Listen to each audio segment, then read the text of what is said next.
Welcome to Kanigiri teachers academy. ఈరోజు ప్రధానంగా మీ ముందుకు రావడంలో ఉద్దేశం ఏమనగా, గత వారం రోజుల నుంచి మనకి శాసనసభ అలాగే శాసన మండలిలో పదే మనం వింటున్నటువంటి వార్త ఏంటంటే, ఈ నెలలోనే డిఎస్సి నోటిఫికేషన్, ఎలాంటి పరిస్థితులైనా సరే జూన్ నాటికి టీచర్లను భర్తీ ప్రక్రియను పూర్తి చేస్తామని చెప్పేసి మరి గౌరవ విద్యాశాఖ మంత్రి పదే అనౌన్స్ చేయడానికి మనం చూస్తున్నాం. వారం రోజుల నుంచి మీరు న్యూస్ పేపర్స్ని కానీ లేకపోతే టీవీని కానీ గమనించినట్లయితే డిఎస్సి న్యూస్ లేని రోజు లేదు.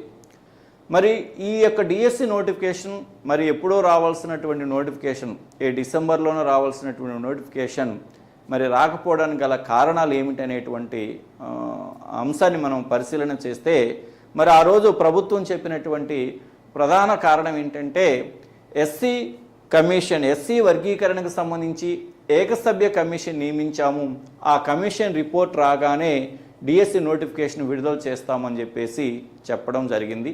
మరి 45 రోజుల సమయాన్ని ఆ రోజు ఇవ్వడం జరిగింది ఎస్సీ ఏకసభ్య కమిషన్ నివేదిక రిపోర్ట్ ఇవ్వడానికి.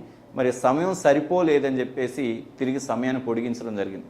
మరి ఎప్పటి వరకు పొడిగించారు? మరి ఎస్సీ కమిషన్ తన రిపోర్ట్ని ఎన్నో తేదీ ప్రభుత్వానికి సమర్పించబోతుందనేటువంటి ఒక అంశం మనకి తెలియాలి. దాని తర్వాత వచ్చిన మరో ప్రధానమైన ఆటంకం ఏంటంటే, మరి ఎమ్మెల్సీ శాసన మండలి ఎన్నికలకు సంబంధించి ఉపాధ్యాయ ఎమ్మెల్సీ మరి అలాగే గ్రాడ్యుయేట్ ఎమ్మెల్సీ ఎన్నికలు రావడం వలన, ప్రధానంగా 2 ప్రాంతాల్లో ఎన్నికలు రావడం వలన మరి ఆ ఎన్నికల కమిషన్ నియమించినటువంటి ఎన్నికల కోడ్ వలన నోటిఫికేషన్ ఇవ్వలేకపోతున్నామని చెప్పేసి చెప్పారు. మరి ఈ యొక్క ఎన్నికల కోడ్ ముగిసిందా లేదా అనేటువంటి అంశం మనకి తెలియాలి. ఈ 2 అంశాలతో పాటు చాలా రోజుల నుంచి అభ్యర్థులు ఎక్కువ మంది, ముఖ్యంగా ఎస్జిటికి సంబంధించిన అభ్యర్థుల విషయంలో పెద్ద సమస్య లేదు, కానీ బీఈడీ చేసినటువంటి అభ్యర్థులకి ఒక సమస్య ఉంది, వయో పరిమితి. గత 6 సంవత్సరాలు అంటే 2018లో నోటిఫికేషన్ ఇచ్చిన తర్వాత మరలా 2025 అంటే 6 సంవత్సరాలు గడిచిపోయింది. మరి గత 5-6 సంవత్సరాల నుంచి నోటిఫికేషన్ ఇవ్వకపోవడం వలన మరి చాలామంది బీఈడీ అభ్యర్థులు తమ యొక్క వయో పరిమితిని కోల్పోవడం అనేటువంటి జరిగింది. చాలామంది అభ్యర్థులు నాకు చేసేటువంటి ఫోన్ కాల్స్లో కూడా ఎక్కువగా ప్రతిరోజు 1-2 కాల్స్ ఇవే వస్తుంటాయి. సార్, వయో పరిమితిని ఏమన్నా సడలించడానికి అవకాశం ఉంటుందా అనేటువంటిది. మరి ఈ యొక్క వయో పరిమితిని కూడా, ప్రభుత్వ ఉద్యోగాల కొరకు వయో పరిమితిని కూడా సడలించడం అనేటువంటిది జరిగింది. దానికి జీవో కూడా రిలీజ్ చేయడం జరిగింది. మరి ఈ విషయాలన్నింటి గురించి మీతో మాట్లాడడానికి నేను ఈరోజు మీ ముందుకు రావడం జరిగింది. చూడండి, ఈ నెలలోనే డిఎస్సి అంటే ఈ నెలలోనే మెగా డిఎస్సి ఇస్తామని విద్యా ఐటీ శాఖల మంత్రి నారా లోకేష్ చెప్పారు. మరి ఈ నెల అంటే ఏంటిది? మార్చి. ఎటువంటి పరిస్థితులలో మనకు మార్చి నెలలో డిఎస్సి నోటిఫికేషన్ ఖచ్చితంగా రావడానికి అవకాశం ఉంది. ఇక దీనికి సంబంధించి మీరు ఎలాంటి సందేహాలు కూడా దీని గురించి మీరు పెట్టుకోవాల్సినటువంటి అవసరము లేదు.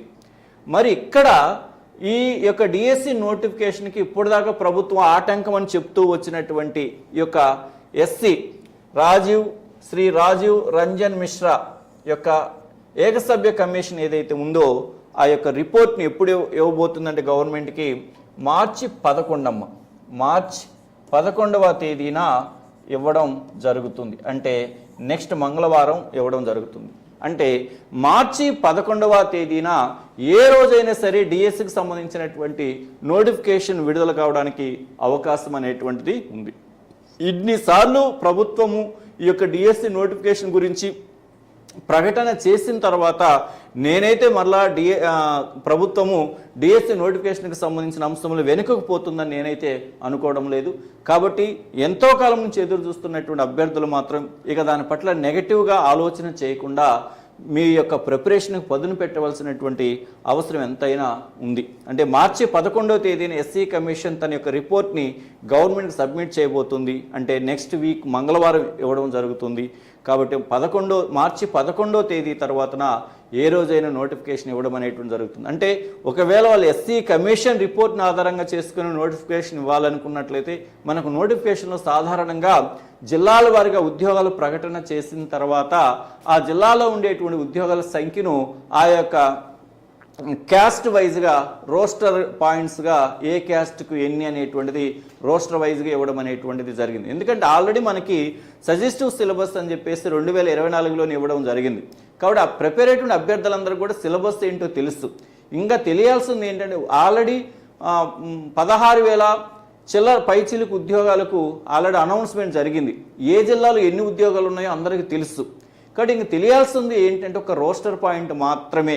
మరి ఆ రోస్టర్ పాయింట్స్ అనేటువంటివి మనకు రేపు నోటిఫికేషన్లో ఇవ్వడం అంటే క్యాస్ట్ వైజ్గా ఏ క్యాస్ట్కి ఎన్ని ఉద్యోగాలు ఉన్నాయనేటువంటిది మనకి నోటిఫికేషన్లో మాత్రమే తెలుస్తుంది. అంటే సిలబస్ తెలుసు అభ్యర్థులకి, ఆయా జిల్లాలో ఉండేటువంటి ఉద్యోగాల సంఖ్య కూడా తెలుసు. కాబట్టి కొత్తగా మరలా ఉద్యోగాల సంఖ్య తెలుసుకోవాల్సినటువంటి అవసరం లేదు. ఇది ఎస్సీ కమిషన్కి సంబంధించినటువంటి వాళ్ళు విడుదల చేసినటువంటి ఆర్డర్లో ఉన్నటువంటి ఇన్ఫర్మేషన్. మార్చి 11వ తేదీన ఎస్సీ కమిషన్ గవర్నమెంట్కి తన నివేదిక ఇవ్వబోతుంది. నెక్స్ట్ మరో ముఖ్యమైన అంశం ఏంటంటే మరి నిన్న మంగళవారం అంటే 3వ తేదీన ఎలక్షన్లు జరిగింది, ఎమ్మెల్సీ ఎలక్షన్ జరిగింది. మరి 4వ తేదీ సాయంత్రానికి రిజల్ట్ అనేటువంటిది వచ్చింది. కాబట్టి మరి చూడండి, రాష్ట్రంలో గుంటూరు, కృష్ణా, తూర్పు, పశ్చిమ నియోజకవర్గ పట్టభద్రుల ఎమ్మెల్సీ, ఉత్తరాంధ్ర ఉపాధ్యాయ ఎమ్మెల్సీ ఎన్నికల ఫలితాలు ప్రకటించడంతో ఎన్నికల కోడ్ ఎత్తివేస్తున్నట్టు రాష్ట్ర ఎన్నికల ప్రధానాధికారి వివేక్ యాదవ్ మంగళవారం ఒక ప్రకటనలో తెలిపారు. అంటే ఎన్నికల కోడ్ అనేటువంటిది ముగిసినది. ఇక ఎన్నికల కోడ్ అనేటువంటిది ముగిసినది. కొంతమంది అంటున్నారు మరి ఇండైరెక్ట్ ఎలక్షన్స్ ఉన్న ఎమ్మెల్సీ అంటే ఎమ్మెల్యేలు అందరూ కలిసి ఎమ్మెల్సీని ఎంపిక చేస్తారు. దానికి ఎలక్షన్ కోడ్ అనేటువంటిది ఏమీ ఉండదు. దాని పరంగా మీరు ఆలోచన చేయవలసిన అవసరం లేదు. కాబట్టి ఎన్నికల కోడ్ కూడా ముగిసినది. మరి మార్చి 11వ తేదీన ఏ క్షణంలో అయినా సరే డిఎస్సి నోటిఫికేషన్ రావడం అనేటువంటి జరుగుతుంది. నాకు తెలిసి మార్చి 3వ వారంలోనే డిఎస్సికి సంబంధించినటువంటి నోటిఫికేషన్ రావడం జరుగుతుంది. అంటే 11వ తేదీ తర్వాత నివేదిక ఇచ్చిన తర్వాత ఆ నివేదికను పరిశీలించిన తర్వాత విద్యా సంబంధిత అధికారులందరూ కూడా రోస్టర్ వైజ్గా పోస్టులను పరిశీలన చేయడం అనేటువంటిది జరుగుతుంది. ఇక తర్వాత మరో ముఖ్యమైన అంశం ఏంటంటే సర్కారు ఉద్యోగాలకు వయోపరిమితి. ఈరోజు న్యూస్ పేపర్లో మనకు వచ్చినటువంటి ఒక ముఖ్యమైన అంశం ఏంటంటే సర్కారు ఉద్యోగాలకు వయోపరిమితి. చూడండి, నాన్ యూనిఫామ్ పోస్టులకు 42 సంవత్సరాలకు, యూనిఫామ్ పోస్టులకు 26 సంవత్సరాలకు పెంపుదల. అంటే నాన్ యూనిఫామ్, మన డిఎస్సి అనేటువంటిది నాన్ యూనిఫామ్. డిఎస్సిలో భర్తీ చేసేటువంటి టీచర్ ఉద్యోగాలకు ఓపెన్ కేటగిరీకి వయోపరిమితి ఎంతంటే గరిష్ట వయోపరిమితి 42 సంవత్సరాలు. గరిష్ట వయోపరిమితి 42 సంవత్సరాలు ఓపెన్. అంటే 42 సంవత్సరాల వయసు ఉండేటువంటి వారి వరకు రాసుకోవడానికి అవకాశము ఉంది. అయితే ఇది ఎప్పటి వరకు వర్తిస్తుందంటే సెప్టెంబర్ 30 వరకు మాత్రమే వర్తింపు. అంటే సెప్టెంబర్ 30వ తేదీ లోపు వచ్చేటువంటి నోటిఫికేషన్లకు మాత్రమే ఇది వర్తిస్తుంది. కాబట్టి డిఈడి లేదా బీఈడి చేసినటువంటి అభ్యర్థులు ఎవరైతే ఉన్నారో 42 సంవత్సరాల వయసు లోపు ఉండేటువంటి అభ్యర్థులందరూ కూడా డిఎస్సి రాసుకోవడానికి అవకాశం ఉంది. మరియు ఓపెన్ క్యాండిడేట్స్కి 42 అయితే అలాగే బీసీ, ఎస్సీ, ఎస్టీ అభ్యర్థులకు వచ్చేసి గరిష్ట వయోపరిమితి 47 సంవత్సరాలు. అదనంగా మరో 5 ఏళ్ళు సడలింపు అనేటువంటిది ఉంటుంది. కాబట్టి ఓపెన్ కేటగిరీకి వచ్చేసి 42 సంవత్సరాలు, అలాగే బీసీ, ఎస్సీ, ఎస్టీ అభ్యర్థులకు వచ్చేసి 47 సంవత్సరాల వరకు. ఇది బీఈడి చేసినటువంటి అభ్యర్థులకు ఏజ్ వయోపరిమితి దాటినటువంటి అభ్యర్థులకు ఇది ఒక రకంగా ఒక అవకాశంగా వాళ్ళు భావించవచ్చు. ఎక్కువ మంది అడుగుతూ ఉంటారు ఏజ్ బార్డర్లో ఉండేటువంటి వాళ్ళు మాకు అవకాశం ఉందా లేదనేటువంటి అంశం. మరి ముఖ్యంగా మరి ఈ ఎస్సీ ఏకసభ్య కమిషన్ రిపోర్టు మార్చి 11వ తేదీని ఇవ్వడం జరుగుతుంది. అంటే 11వ తేదీ తర్వాతన డిఎస్సి నోటిఫికేషన్ ఎప్పుడైనా మార్చి నెలలో రావడానికి అవకాశం ఉంది. అలాగే ఎమ్మెల్సీ ఎలక్షన్స్ ముగిసాయి, రిజల్ట్ కూడా వచ్చింది. కాబట్టి మరి ఆ ఎలక్షన్ కమిషన్కి సంబంధించినటువంటి ఎన్నికల కోడ్ కూడా ముగిసినది. డిఎస్సికి ఎలాంటి అవాంతరము లేదు. అలాగే ఎవరైతే డిఈడి లేదా బీఈడి చేస్తుండి ఏజ్ బార్డర్లో ఉంటారో 35, 36, 37 ఇలా బార్డర్లో ఉంటారో వాళ్ళందరికీ కూడా ఒక ఏజ్ సడలింపు అనేటువంటిది, వయోపరిమితి సడలింపు ఇవ్వడం వల్ల చాలామందికి అదనంగా అవకాశం కల్పించినట్లయింది. ముఖ్యంగా ఓపెన్ క్యాండిడేట్స్ ఎవరైతే ఉంటారో వాళ్ళు 42 సంవత్సరాల వయసు వరకు రాసుకోవచ్చు డిఎస్సిని. అలాగే బీసీ, ఎస్సీ, ఎస్టీ అభ్యర్థులు 47 సంవత్సరాల వరకు ఈ యొక్క 47 సంవత్సరాల వయసు 47 సంవత్సరాల లోపు ఉండేటువంటి అభ్యర్థులందరూ కూడా డిఎస్సి రాయడానికి అవకాశం అనేటువంటిది ఉంటుంది. కాబట్టి ఇక నోటిఫికేషన్ వస్తేనే మేము సీరియస్గా ప్రిపరేషన్ మొదలు పెడతామనేటువంటి ఆలోచన తీసి పక్కన పెట్టండి. నోటిఫికేషన్కి సంబంధించి ఆల్రెడీ సిలబస్ మీకు తెలుసు, మీ జిల్లాలో ఎన్ని ఉద్యోగాలు ఉన్నాయనేటువంటి సంఖ్య కూడా మీకు తెలుసు. ఇంకా మీకు తెలియాల్సింది ఏంటంటే నోటిఫికేషన్ విడుదల చేసిన తర్వాత ఎప్పుడు ఎగ్జామ్ నిర్వహిస్తారు అనేటువంటి అంశం ఒకటి మీకు తెలియాలి. మరొకటి మీ కమ్యూనిటీ రోస్టర్ వైజ్గా ఏ క్యాస్ట్కి ఎన్ని పోస్టులు ఉంటాయనే తెలియాలి. ఈ 2 అంశాలు తప్ప డిఎస్సి నోటిఫికేషన్ మొత్తం కూడా అందరికీ తెలిసినటువంటి అంశమే. సిలబస్ తెలుసు, అలాగే మీ జిల్లాలో ఉండేటువంటి ఉద్యోగాల సంఖ్య కూడా తెలుసు. తర్వాత ఎక్కువ సమయం ఉండదని చెప్పేసి మనకి రకరకాల వార్తలు వదంతులు వినిపిస్తున్నాయి. నేను అనేది ఏంటంటే 45 రోజులు ఇస్తారా, లేదా 60 రోజులు ఇస్తారా, లేదా 75 రోజులు ఇస్తారా, లేదా 90 రోజులు ఇస్తారా అనేటువంటి అంశాన్ని పక్కన పెట్టండి. మినిమంగా మీ మైండ్ సెట్ ఎలా ఉండాలంటే 45 రోజులకి సమయం ఇచ్చినా కూడా నేను ఎగ్జామ్ రాయగలిగే విధంగా ఉండాలనేటువంటి ఆలోచనతో ఉండండి. కానీ మళ్ళా డిఎస్సి నోటిఫికేషన్ ఇచ్చిన తర్వాత 3 నెలల సమయం ఇస్తారా, 4 నెలల సమయం ఇస్తారా, 6 నెలలు ఇస్తారా అనేటువంటిది, ఇది రకరకాల కోణాలు మీరు ఆలోచన చేయొద్దు. ప్రభుత్వం ఉన్నటువంటి పరిస్థితులను సాధ్యాసాధ్యాలను దృష్టిలో పెట్టుకొని ఎక్కువ మందికి ప్రయోజనం చేకూర్చాలనేటువంటి ఆలోచనతోనే డేట్లు ఫిక్స్ చేస్తుంది. కానీ మీరు అనుకున్నట్టుగా 20 రోజుల్లోనూ 30 రోజుల్లోనూ ఎగ్జామ్ అయితే జరగదు. మినిమం అయితే 45 రోజులు ఉంటుంది. ఆ 45 రోజులు మినిమం నేను చెప్పేది, అది 60 రోజులు ఇవ్వచ్చు, లేదా పరిస్థితులు అనుకూలంగా ఉంటే 90 రోజులు కూడా ఇవ్వచ్చు, 3 నెలల సమయం కూడా ఇవ్వచ్చు. మినిమం అయితే 45 రోజుల సమయం ఉంటుంది.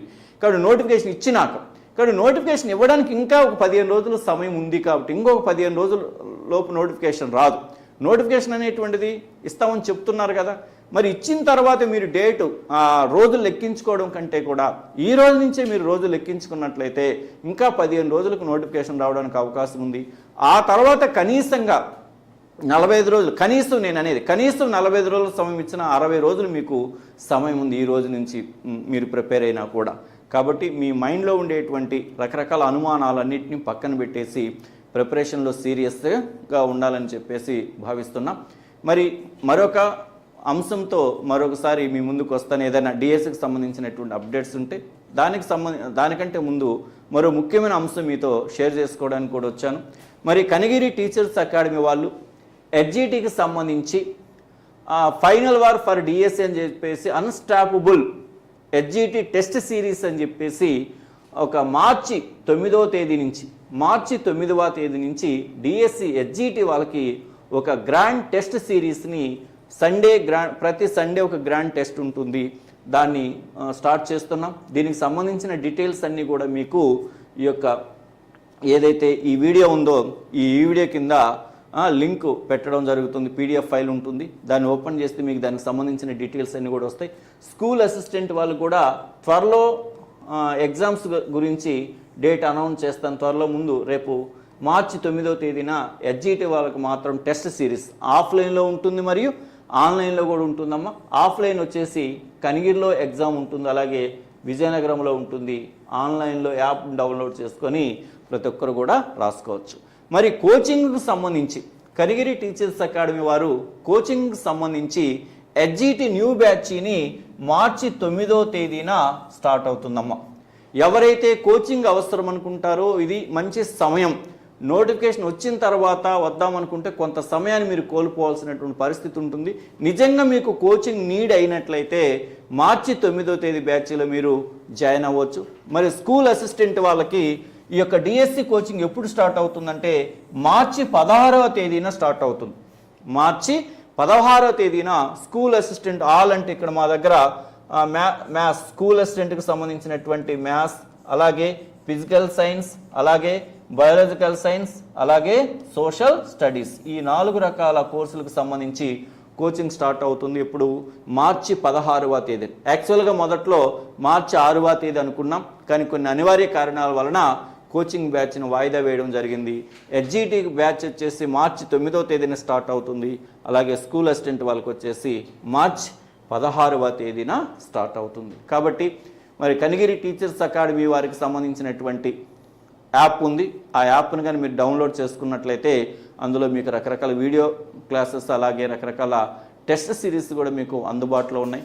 అలాగే మెటీరియల్ కావాలనుకున్నటువంటి అభ్యర్థులు కూడా ఈ యొక్క కనిగిరి టీచర్స్ అకాడమీకి కానీ 9848661318 లేదా 9848662328 అనేటువంటి ఫోన్ నెంబర్లకు కానీ మీరు ఫోన్ చేసినట్లయితే మీకు మెటీరియల్ కూడా పోస్టల్ ద్వారా పంపించడం అనేటువంటి జరుగుతుంది. కాబట్టి వీలైనంత వరకు ఇక మీకున్నటువంటి సందేహాలన్నీ కూడా పక్కన పెట్టేసాను. ఎందుకంటే ఇన్ని రోజులు మీరు ప్రిపేర్ అయింది రేపు మీ యొక్క సక్సెస్ మీద 20% ప్రభావాన్ని చూపితే ఈ రోజు నుంచి మీరు ప్రిపేర్ కాబోయేటువంటిది మీ యొక్క సక్సెస్ మీద 80% ప్రభావాన్ని చూపుతుంది. ఆ విషయాన్ని మర్చిపోకండి. నేను 3 సంవత్సరాల నుంచి చదివాను, 4 సంవత్సరాల నుంచి నేను చదివాను కాబట్టి ఇప్పుడు నేను పెద్దగా దీని గురించి సీరియస్గా ఆలోచన చేయవలసిన అవసరం లేదు అనుకుంటే పొరపాటమ్మ.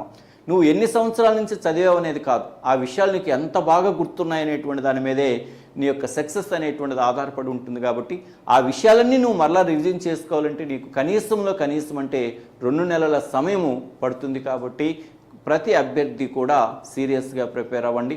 కాబట్టి I wish you all the best. Thank you.